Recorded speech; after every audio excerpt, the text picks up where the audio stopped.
welcome back to my garden. I garden here in Zone 6 in Toronto, and I wanted to share with you some plants that I was able to buy recently. And it's like first week of November, and I've been like working on my shade garden in the backyard, and I was at the garden center and I wanted to kind of add another silver leaf dogwood. I've already added one in that spot, and I wanted to add another one to balance it out. And I also ended up getting this Arctic fire yellow dogwood. I just love the color on this, and when I saw this I had to have it. And everything was almost 50% off, so it was a really good deal as well. I do have another yellow dogwood in the back, but it is much more greener compared to this one, and this one is a stunning yellow color, and I wanted to share it with you. So this is the Proven Winners Arctic Fire Yellow Dogwood. This one is also a native. It can grow in both sun or part shade, and I'm going to be planting this in part shade, so this is perfect. And this one will also get about 1.5 meters tall and wide, and also likes moist soil. The pruning for this one is, it's better to prune it in late winter, early spring. It's nice to leave the branching for the winter, and that's part of its winter interest. So it has 4 seasons of interest.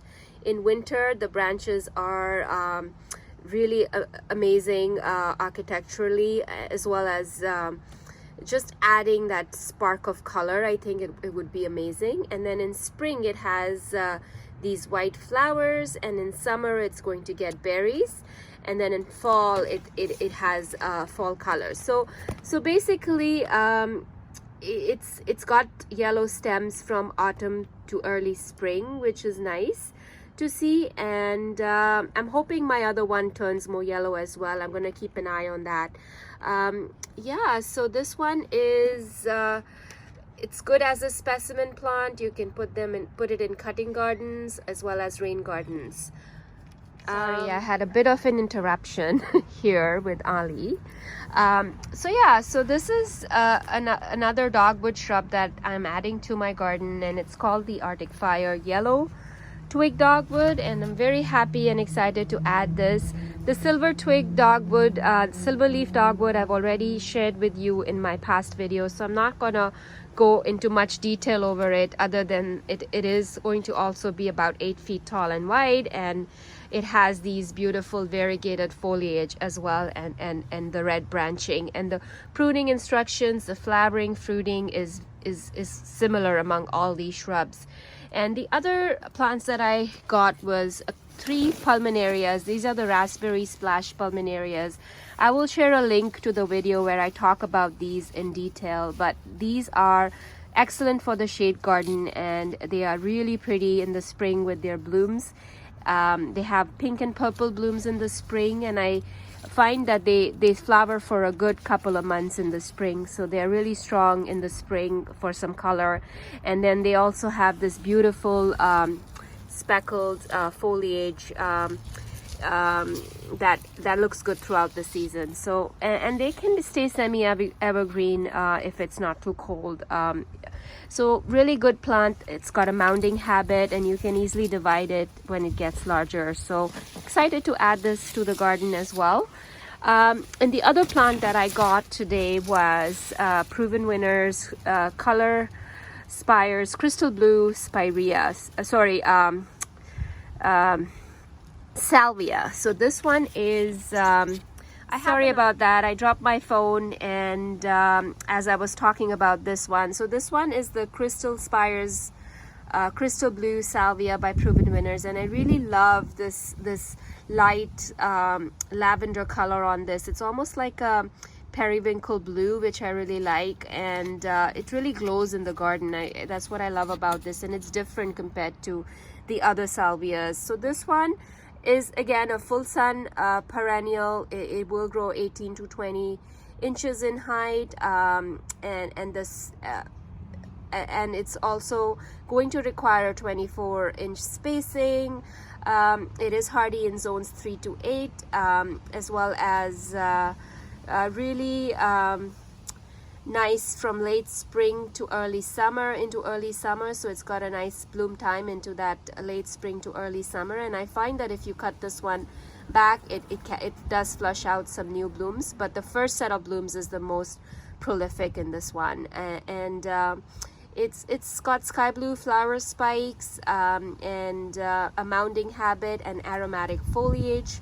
And it looks nice when it's planted in drifts, and attracts butterflies and hummingbirds. So I have one in my front garden, and I was hoping to add another one to kind of mimic the same color in the front border. So I will find a spot for this in the front garden, but the rest of the plants that I got, they're all gonna go in my woodland shade garden in the back, part shade garden in the back, and I will show you once I place these there what they look like and what they do. So yeah, I'm really excited to add these in my garden. It's nice and sunny still here, first week of November. Still a good time to get these on the ground. The ground is still pretty workable, not frozen, so it's great to get these, and I'm excited to get them in the ground, and excited to see them come back next year. So yeah, I'll show you, I'll place them, and I'll show you where I'm planting these. I'm gonna show you where I'm planning to put the salvia. So this one, I am going to put it on this side. I have another one just like that over here. As you can see, it has its really nice blooms, a little bit of the bloom still on it. So if you cut it back, it does rebloom like I said, but it doesn't prolifically bloom again. And because this one is first year in the ground, it's still settling in.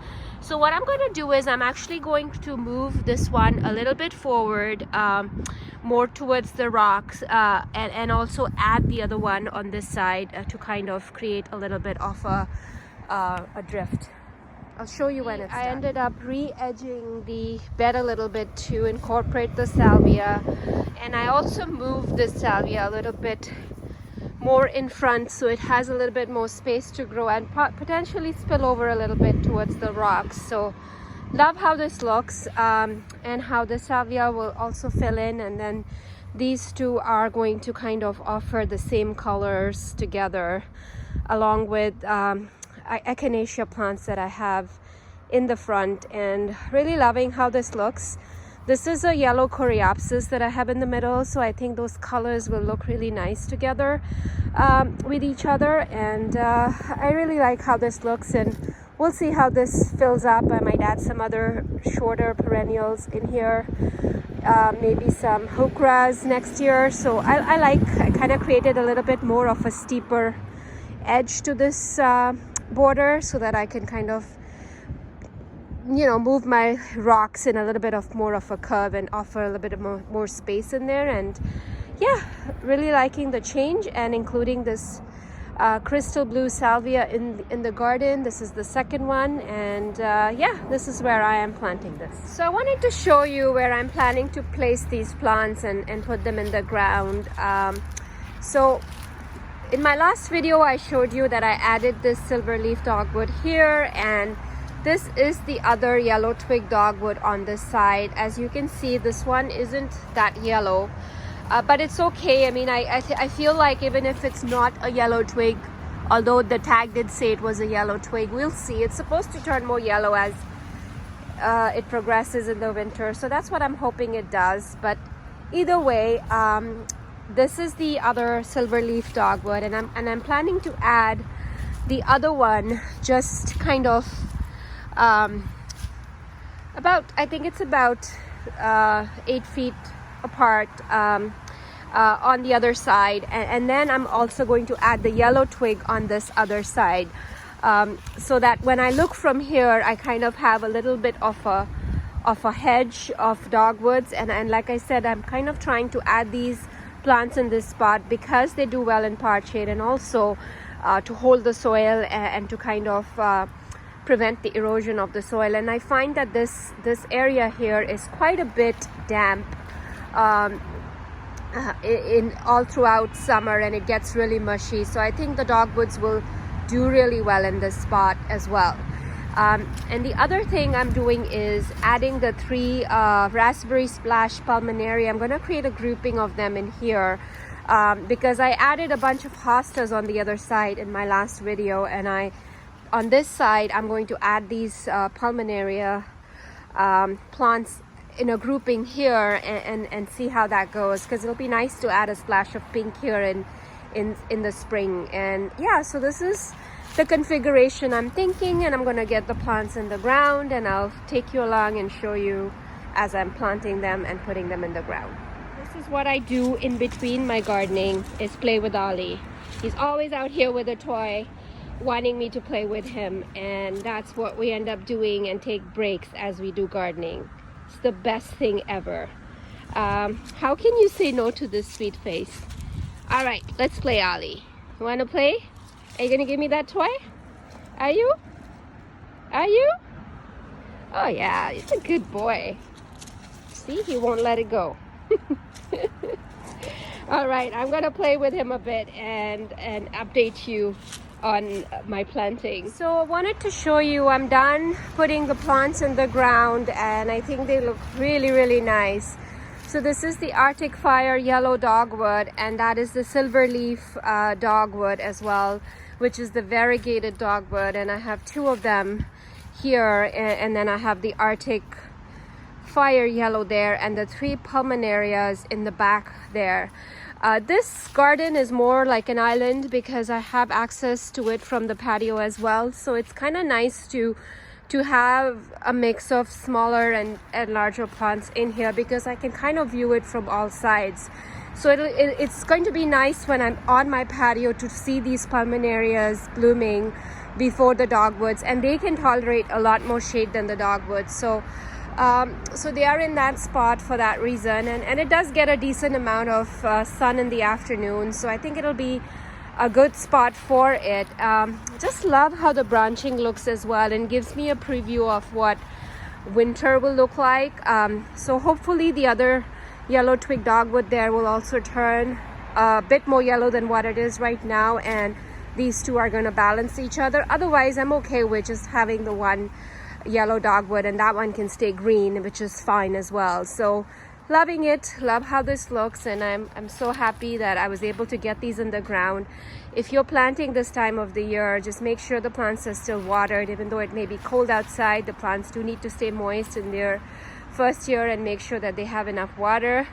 And yeah, other than that, really excited how this is shaping up, and it's slowly evolving into a little rock garden, woodland garden. And I think next year I will probably put some rocks in here and start building it around that. So very excited, looks really nice.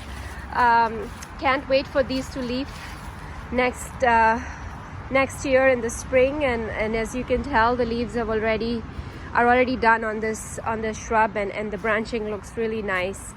So yeah, thanks so much for watching this video. I hope everyone is having a beautiful fall day.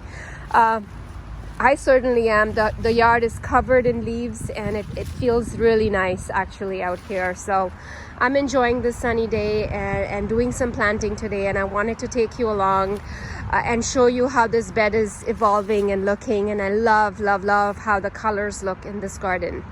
Thanks so much for watching, and if you haven't already subscribed, please subscribe to my channel for more updates from me and more gardening videos and more plant videos. Thank you, and have a fabulous day in whichever part of the world you are joining me from.